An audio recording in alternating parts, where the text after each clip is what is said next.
Section 1. You will hear a telephone conversation between a woman and the reservations clerk at a conference centre. First, the reservations clerk at a conference centre. First, you have some time to look at questions 1 to 5.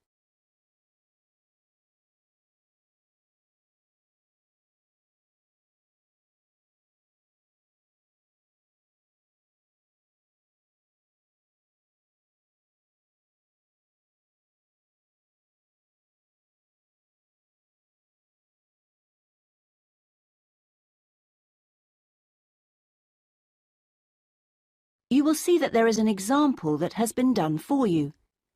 On this occasion only, the conversation relating to this will be played first. Conference Centre reservations. Good morning. Hi, I'm interested in the computing conference next month. Future directions in computing? Yes, that's right.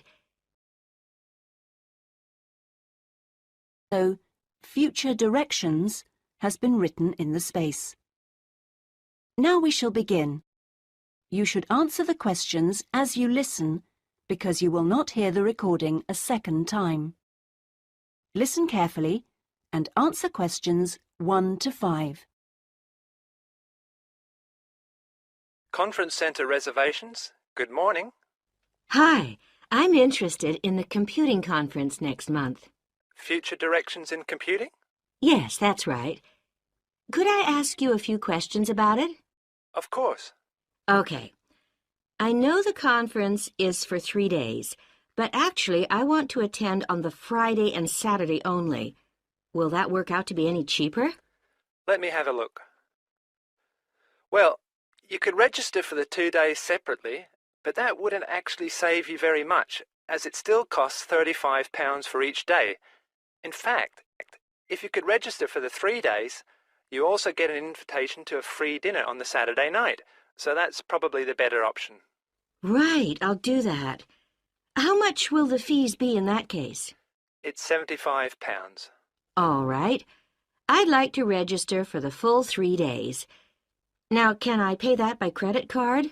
I'm afraid not. You'll have to send a cheque to us. Or you can pay at the conference office. Fine. So it's probably easiest if I pay by check. Now then, what else do I need to arrange? Right. How about accommodation? I guess that's not included in the price. No, I'm sorry, it's not. But we do have a few rooms available for delegates at the conference centre if you'd like. Those are very cheap, but if you're interested, you'll need to book soon because there's always a heavy demand for them. They are only £15 per night, but they are very basic, and you'd have to get your own breakfast. Because they don't provide you with that. But it's very convenient because it's in the same building as the conference rooms. Uh-huh. Or there's a very reasonable guest house, which is £25 per night, and I think that includes your breakfast. Is it close to the conference center? It would be about a 10-minute walk away from here. I see. That sounds quite reasonable. Before you hear the rest of the conversation, you have some time to look at questions 6 to 10.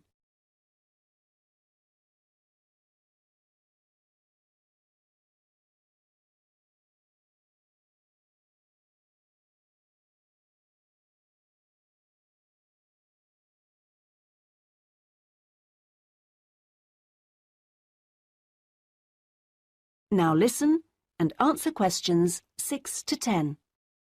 To 10. The details are all in our conference pack, which I'll send you. Great, thanks. That'll be very useful. Oh, and can you also send me an application form? Of course. I'll get that in the post to you straight away. Is there anything else? Yes, actually. Can you tell me where exactly the conference center is?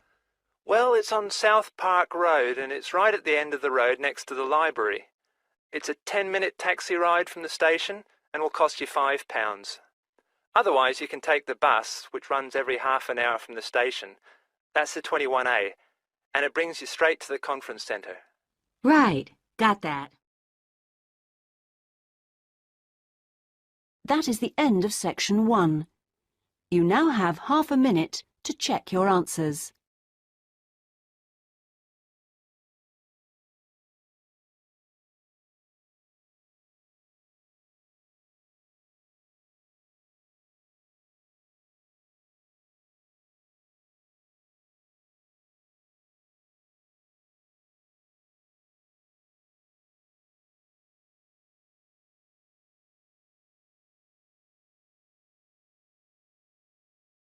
Now turn to section 2.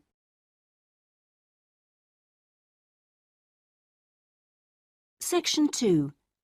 You will hear an introductory talk to a group of temporary workers at an international travel exhibition. First, you have some time to look at questions 11 to 13.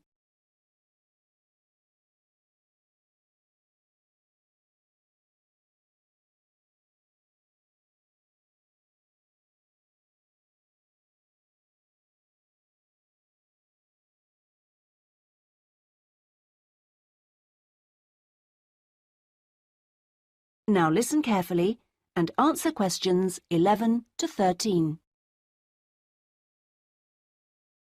Good morning and welcome everybody. I'm Jenny Stewart and I'm the staff manager here at the Exhibition Centre. We're expecting this year's International Travel Exhibition to attract over 10,000 visitors a day, ladies and gentlemen, and you are among the 200 extra staff recruited to help look after them. Now, to help things run smoothly, we have divided you into 4 teams: the blue team, the green team, the red team and the yellow team. So first, I'll explain how the teams are divided up, and then we'll be giving you colour-coded T-shirts so we can identify you more easily. First of all, those who will be looking after the phones and handling all calls regarding the exhibition, you will be on the red team. Now, we've also put the entrance staff on the red team, and you'll be stamping the entrance tickets and giving out publicity leaflets, okay?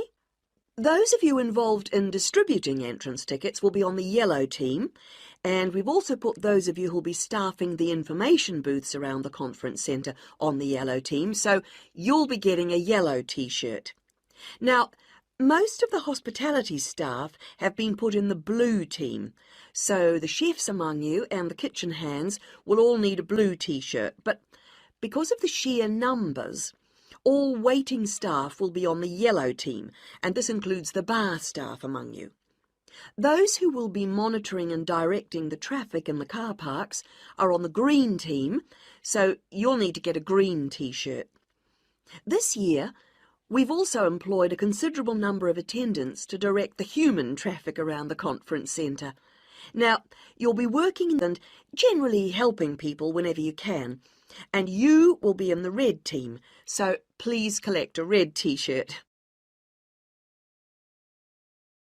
Before you hear the rest of the talk, you have some time to look at questions 14 to 20.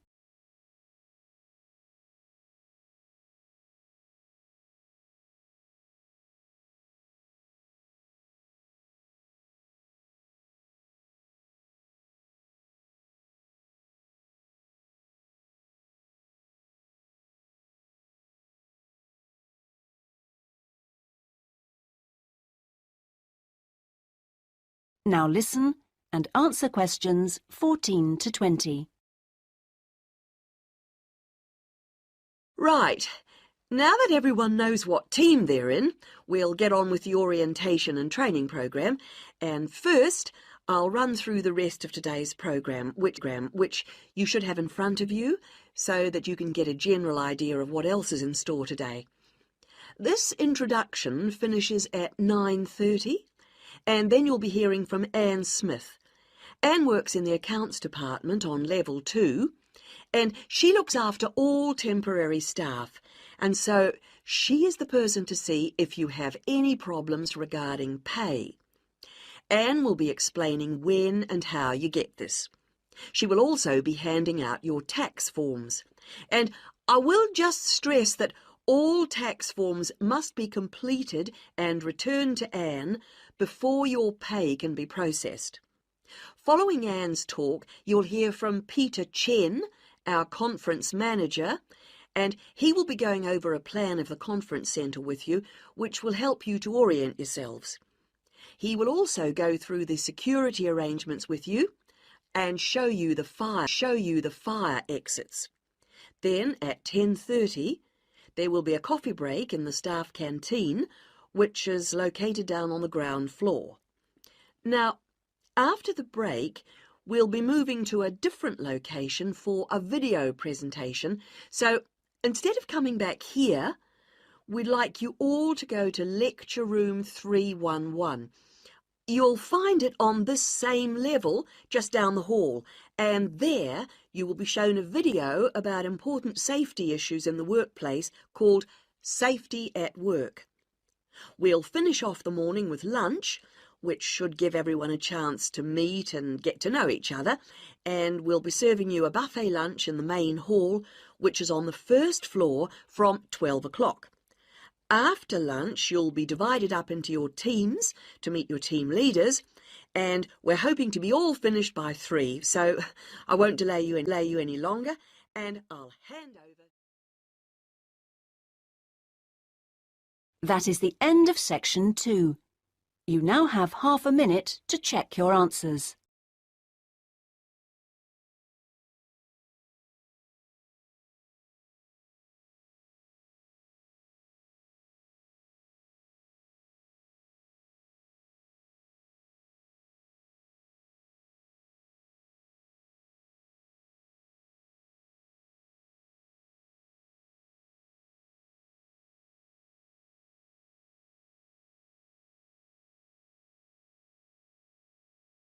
Now turn to section 3.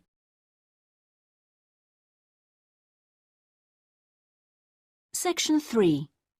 You will hear a conversation between a librarian and an education student. First, you have some time to look at questions 21. First, you have some time to look at questions 21 to 27.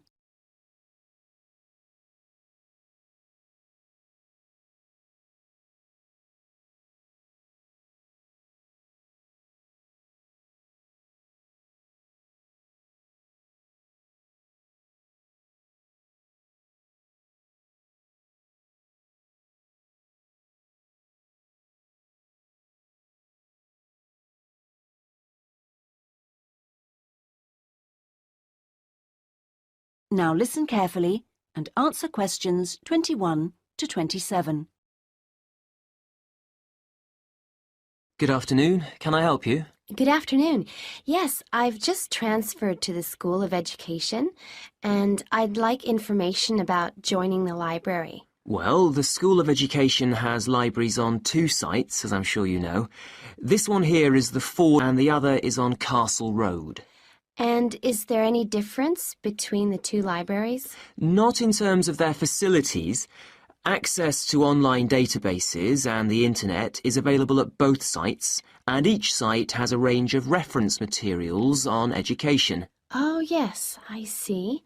But the Castle Road site has books on the sociology of education and a collection of textbooks and teaching resources covering most of the subjects taught in secondary schools. Ah, right. But I'm training to be a primary teacher, so I need to look at materials for the 5 to 11 age group. Then you've come to the right place. At Fordham, we hold material relating to primary education, as well as special needs. But, of course, you'll need to familiarise yourself with both sites to make the most of our resources. You haven't mentioned periodicals. Are they held at both sites? Issues, yes, but if you want to look at back issues, you'll need to use the CD-ROM databases, which are held here at Fordham. I see. Now, about borrowing books, I'm living out of town, so I'm hoping I can borrow quite a few items and cut down on the number of trips I have to make. Right, well, members can borrow 2 books at a time from each site. Only 2 books? Only 2 from each site, but that's 4 altogether. Oh, I see. And how long can I hang on to them for? The borrowing period is 1 month, but of course books can be renewed. You can renew any item a maximum of 3 times. Do I have to come to the library to do that? No, you can do it by telephone or email, but you can't renew overdue books this way, only before or on the due date stamped in the book.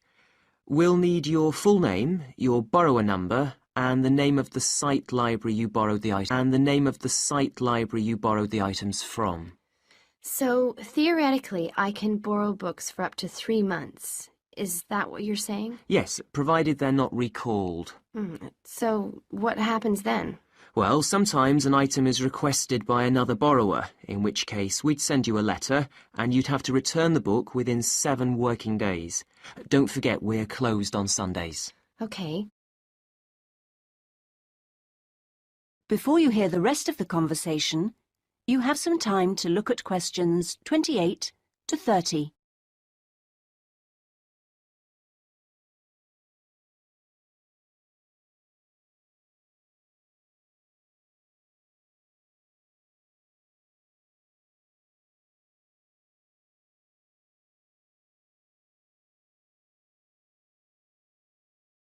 Now listen and answer questions 28 to 30.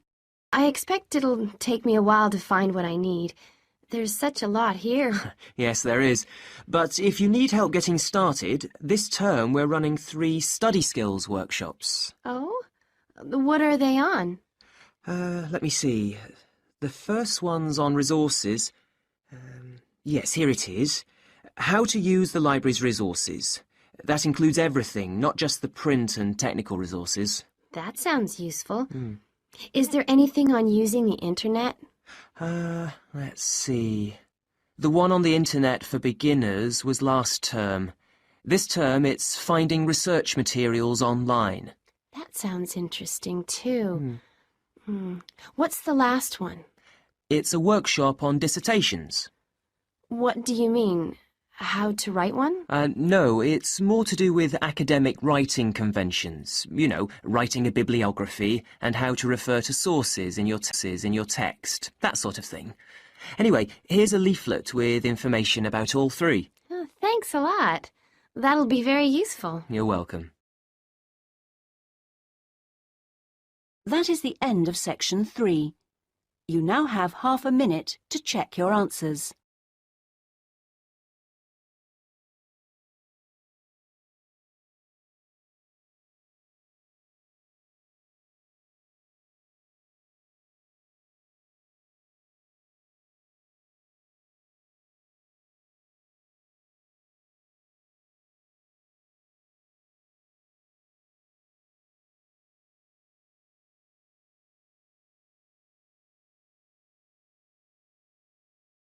Now turn to section 4.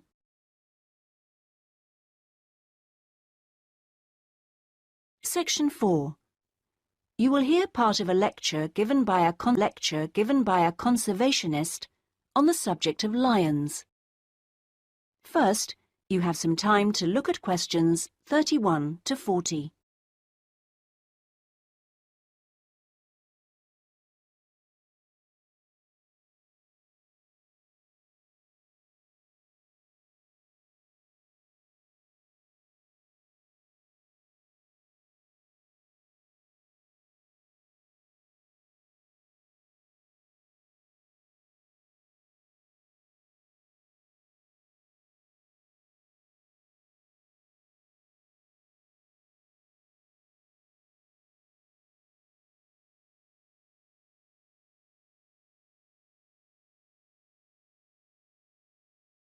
Now listen carefully and answer questions 31 to 40.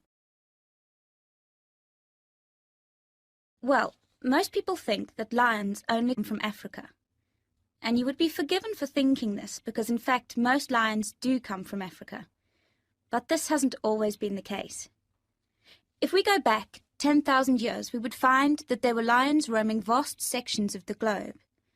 But now, unfortunately, only very small sections of the lion's former habitat remain. My particular interest is Asiatic lions, which are a subspecies of African lions. It's almost 100,000 years since the Asiatic lion split off and developed as a subspecies. At one time, the Asiatic lion was living as far west as Greece and they were found from there in a band that spread east through various countries of the Middle East all the way to India. In museums, you can now see Greek coins that have clear images of the Asiatic lion on them. Most of them are dated at around 500 BC. However, Europe saw its last Asiatic lion years ago.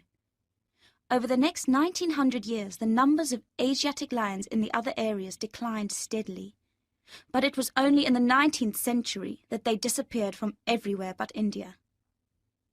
So, how can you tell an Asiatic lion from an African lion, with which you're probably more familiar? Well, in general, Asiatic lions are not as big as African lions. The colour is more or less the same, but the appearance of the mane is different. That's the hair around the lion's face and neck. The Asiatic lion's mane is noticeably shorter than the African lion's. Asiatic lions also have a long fold of skin on their undersides, whereas not many African lions have this.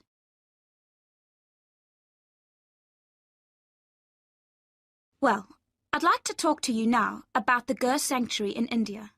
That's where I've just come back from.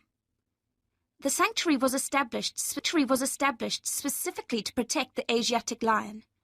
It's 1,450 square kilometres in area, and most of it is forest. There are now around 300 Asiatic lions in India, and almost all of them are in this sanctuary. But despite living in a sanctuary, which makes them safe from hunters, they still face a number of problems that threaten their survival. One of these is the ever-present danger of disease.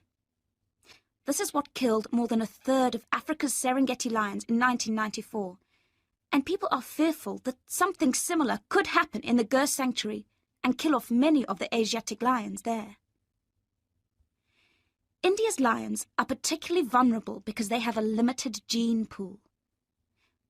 The reason for this is interesting.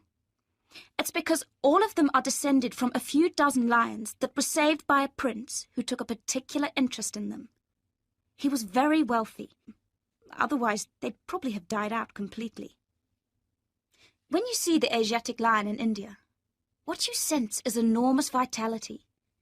They're very impressive beasts, and you would never guess that they had this vulnerability when you look at them. The Asiatic lions don't have the Gir Sanctuary to themselves, I should add. They actually share it with about 2,000 farmers.